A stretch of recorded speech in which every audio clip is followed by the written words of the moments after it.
Developing right now, another possible sighting of the escaped prisoner out of Chester County. Danelo Cavalcante has been on the run for 8 days. Officials are reminding residents to stay vigilant.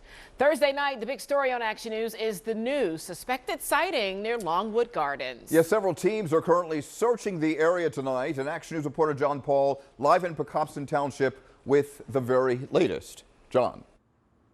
Yeah, Rick Shari, that spotting was in Longwood Gardens, as you mentioned. That was also where he was spotted on Monday this week, where that trail cam video came into play. Right now, I'm in Pecopson Township. We've got troopers watching the railroad tracks here right along the Brandywine River. And then we've got the intersection of 926. You see there's a state trooper there. There's another one up the street. The perimeter really hasn't changed all that much, but it changed a tiny bit, and that was to allow these schools. There's a school up on the hill, Pecopson Elementary. That was to allow them to reopen. In the meantime, we're also learning that vigilantes are starting to get involved. Day 8 of the search for Danelo Cavalcante, and now 8 sightings of the killer who crab walked up the walls of the Chester County prison to escape last Thursday. Earlier today, we had a possible sighting of Cavalcante by a person in the vicinity of Longwood Gardens. A search of that area has been underway for the past few hours and continues at this time. These pictures of the fugitive were taken by a trail cam on Monday at Longwood Gardens. Law enforcement believes he's still in the area. The search perimeter in Chester County really hasn't changed much, other than that the elementary schools have now been searched and excluded from the zone so they can reopen.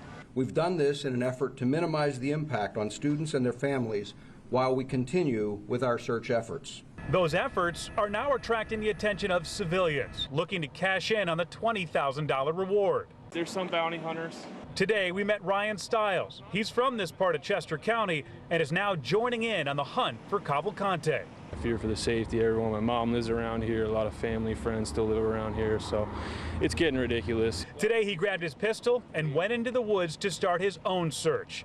He says he's familiar with the terrain and has an idea of where to look. I have a feeling with how hot it's been the last couple of days is basically I'm going to be trekking up and down like I have the Brandywine River here because he needs water. You can't live without water.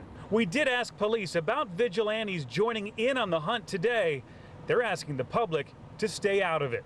So I would ask them not to do it. I can't prevent them from doing it, but they have no authority and run the risk of, depending on what action they take, getting themselves in trouble.